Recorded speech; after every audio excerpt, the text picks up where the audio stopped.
Hallo und herzlich willkommen. Es ist mal wieder soweit, es gibt einen neuen Patch für DSA, und zwar den 4.2 und wir schauen uns... Wait. Did you get any of this? Yes, I thought so. Many years, VTT guided us through the rough waters of the Dark Eye Foundry improvements and showed us many videos and tutorials in German. So instead of guessing by looking what he clicked on and maybe asking great aunt Gertrude from Germany what he have explained there, you can now watch the new format Let's VTT Newsflash. So instead of listening to this weird German guy, you can now listen to this weird German guy explaining you what's new on FoundryVTT The Dark Eye.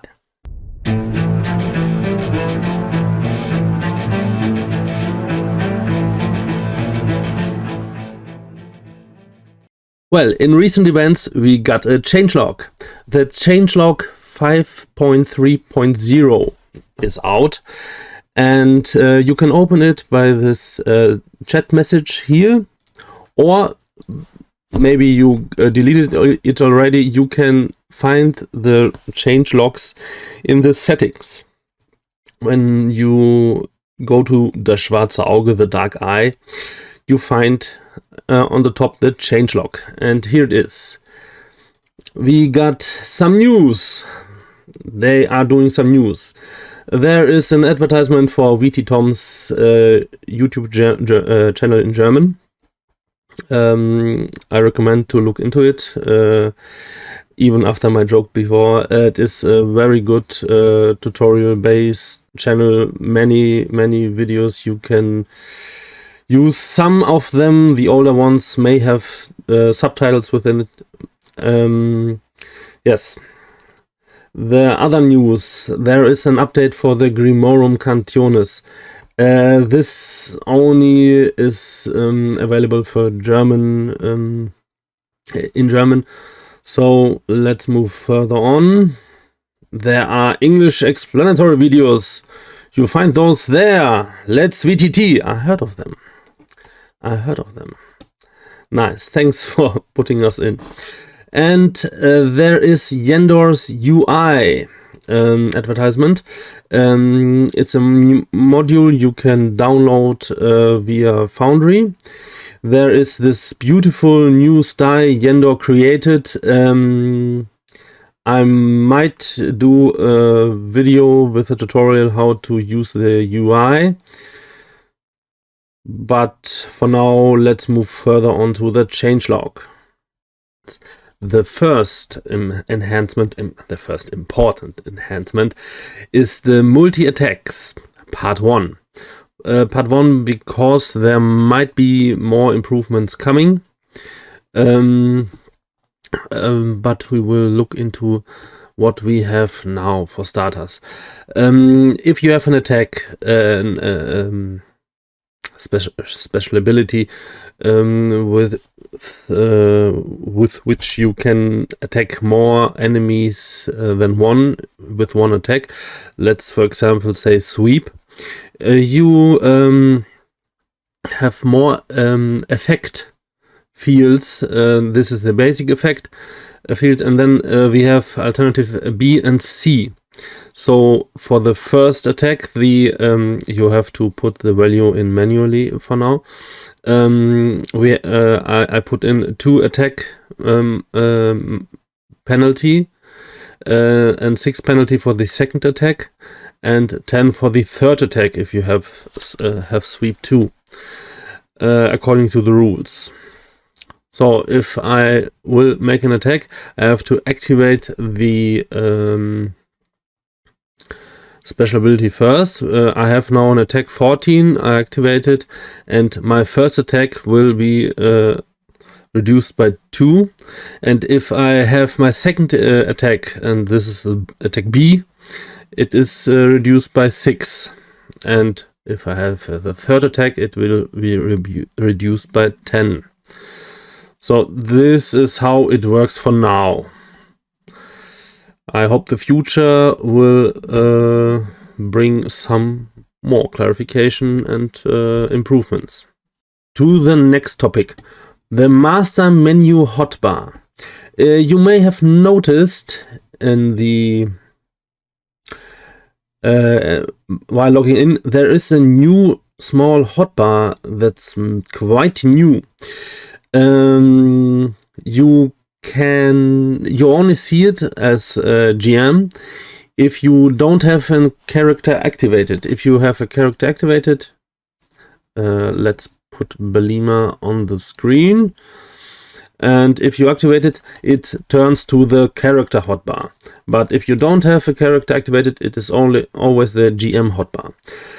And the GM hotbar, we have the open game master menu, direct link to it, pretty neat, but it might vanish again. Maybe the developers are not happy with it. Then we have the roll a random victim. Yes. Yeah, we only have one player character. By rolling, by clicking on the left, you may make a normal random roll for all player characters you have in this world. Or by right clicking in, it includes the disadvantage misfortune. The next button is the paying button. By clicking on it, you create a text message like a bill for the players.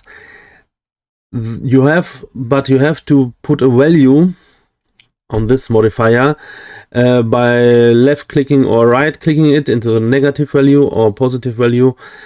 It does not affect the paying function if you have a positive or negative value here. So if I do a value of 3, press the button, you create a bill, and a player can pay the bill by clicking on pay.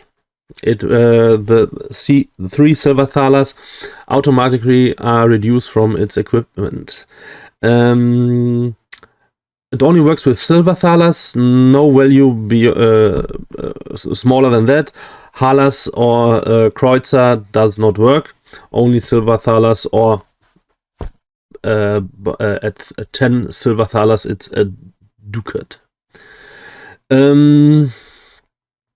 If you want to pay the players, you have to right click on the button and you create a receive payment chat message, and by clicking on them they get the 3 silver thalers. I create the negative value and you'll see it does not affect the function, it is insignificant. The next button is the request roll check. Here is the positive or negative value. It is important. If you click on a check, you create a request chat message, and by clicking on them, an active player may roll the dice with negative a penalty of 4 in this case, or you put a positive value, then you create a positive request check, bonus request check. And by right clicking on them, you do a group check. So every player who will want to participate can click on this and create a group check. By control click on him, you open a plain 3 dice 20 check, but I have to say it doesn't work yet flawlessly. You have to you have to try again and again. I posted it to the developers that there is still a little bug. So we have the values, okay, and here is the slider for the darkness threshold. If I move this slider, you see my scene gets darker by 0.5, somewhat 0. There is the number stands in the left, so you can see how much how dark you do this scene. Usually you do this at the configuration of the scene. You go into the lighting and can here adjust the darkness level. Now it's all very simple on the master menu hotbar. Now let's move further on. The next change in the changelog is whisper messages from journals. You can now create a journal entry, and you can prepare a secret message part by typing @postchat with angular brackets. In the angular brackets, you put the secret text, and you can post it into the chat. Now you have to select if you will show it to everyone, or you can select some of the online players. Only online players will be shown. I have some more instances open with player 2 and player 3. So if I select player 2, for example, only player 2 can see this secret message. There it stands to player 2. Only he can see it. Very neat journal function. Let's move to the next topic. Falling damage. Now, if your character might fall from a high altitude, you can go into the combat sheet, and there is a new little deadly danger button. It's called falling damage. By opening it, you can make a simple roll, and there you put in the height from which your character falls in yards, and this is then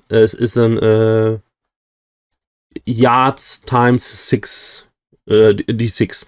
So I do fall from 5 yards height and do a roll. And in addition, it does automatically a body control test by if it would be a success, the damage would be reduced by a certain amount. I think it's quality level times 2. Let's check it. Now it is 8, 13, 15. Falling damage is 15. I do again a check and roll, but this time I use Geom arbitrariness for the yes, I have to do the arbitrariness before, so this is a body control test. Here I do the arbitrariness because I want her to succeed it. Yes, now the height, and we have a quality level of 1. The damage would be 5, 6, 11, 13, 15. No. 13, 17. Yes. And it's reduced by the quality level of 1 times 2. 2 points equals 15 damage. Very neat function indeed. Let's move on to the next topic. Support for skins. You may now change your skin of the Foundry interface into maybe the dark mode or different kind of styles, but this is a little bit extensive to discuss it in this changelog. I may do another video of this fine function, but for now we go further to the enhancements. Now if you have the token bar active, you can right click on a skill to open automatically a blind GM role for this.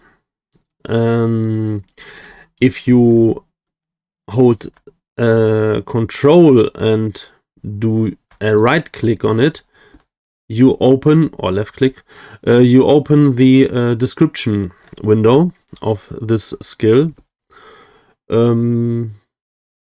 Yeah, that's it. Let's move to the next enhancement. The description and GM description are in Prose Mirror instead of TinyMCE. This means if we have an item like a special ability, the text, if we want to edit them, was in TinyMCE very small. You can't even see the text in edit mode. Now with Prose Mirror, you have the whole length. You can see all the text and edit it very comfortable. Let's move further to the enhancements. If you have two hands or maybe a weapon in the offhand, you can now see it on the combat sheet. I have a dagger and a knife, for example, and if I want to carry the knife in the offhand, I do the tick on the offhand, and now I can see it in the sheet. Here it is, the shield hand is the offhand. Let's move to the next enhancement. If you have a creature enemy which has more than one action per round, you will see it in the combat tracker. Let me select bear, for example.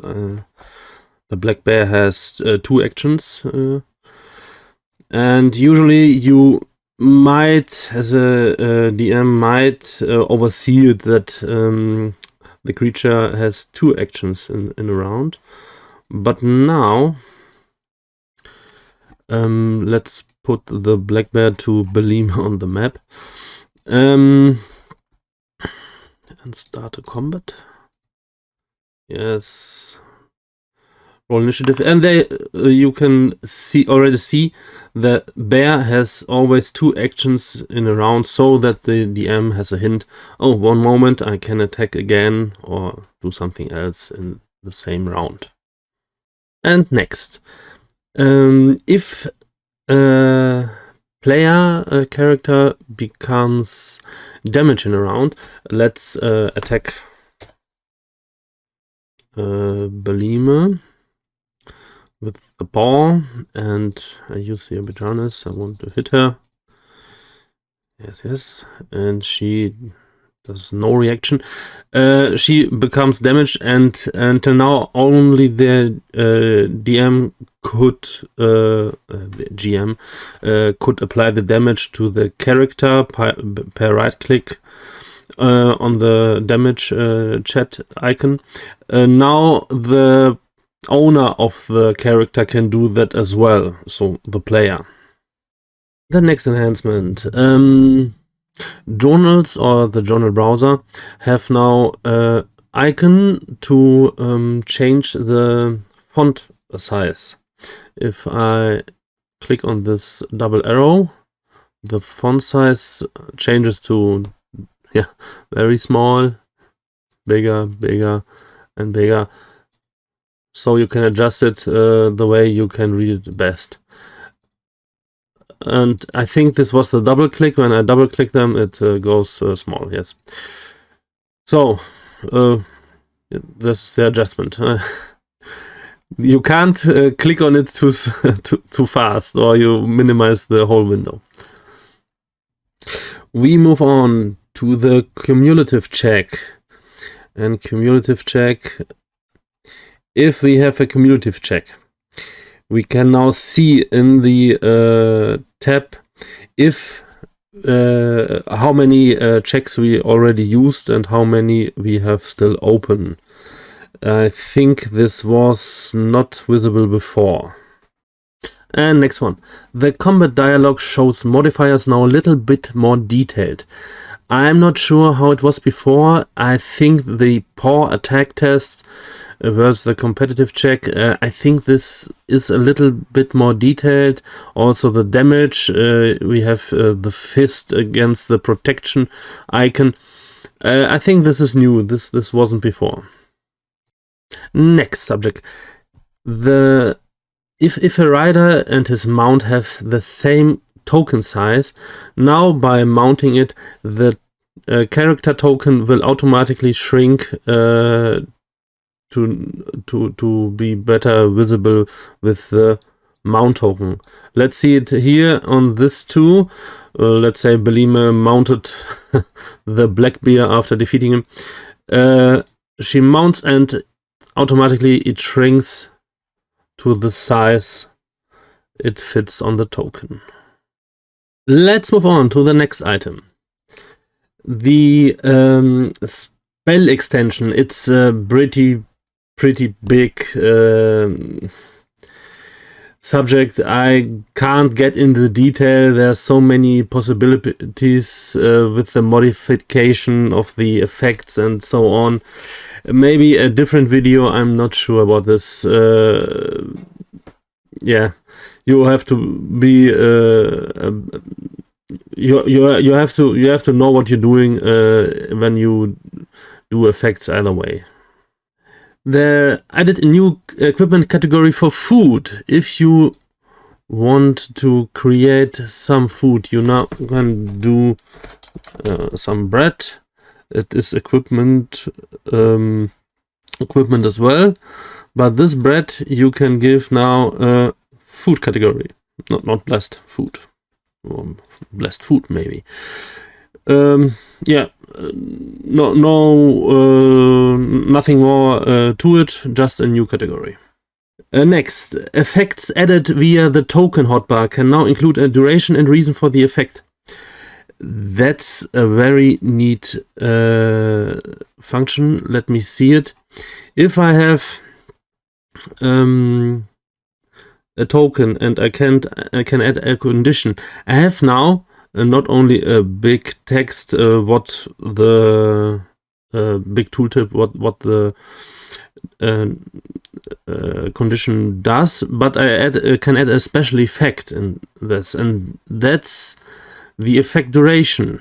I can add 10 rounds, for example, or seconds maybe, and then additional modules like times up and so on can tick the effect down, and deaf ear, why ever let's make a vox ear. It's not earwax, it's a voxed ear. So for 10 rounds the character is deaf, and now if we are in a combat and round per round the time increases, the effect will wear down. Let's move on. For the next subject we need the Master's Workshop module active. I already activated it, and now if we go in the breeding pit and generate Aventurian names, we can, let's do Bornlander. When we post 10 examples to the chat, we can create from this chat window an NPC. Randomly it opens directly with the name. We have to adjust the species if we want, maybe the culture. I think this would be nice if this was adjusted to the Bornlander name. Maybe the developers will work on it, and then we can generate this character, and we have this Grimjan Uvensen already created. So we can create by the names on the fly our character. Our next subject is also in the breeding pit. If I open now, generate NPC, I can see the attributes and money he carries in this tooltip. What I do miss is the money, because it says 1d6 everywhere, but it doesn't roll 1d6. It only will if I give this Yes, if I rewrite this 1d6 and write something else in it, I get it. It is empty. It is just a preview what you can type in, but it's not written good. Usually you have a little gray text, so you know I have to write something in it. This doesn't look empty yet. Maybe the developer can adjust this a bit so it is more visible. But in the tooltip now you can see how much money he carries and what the attributes are. And we have the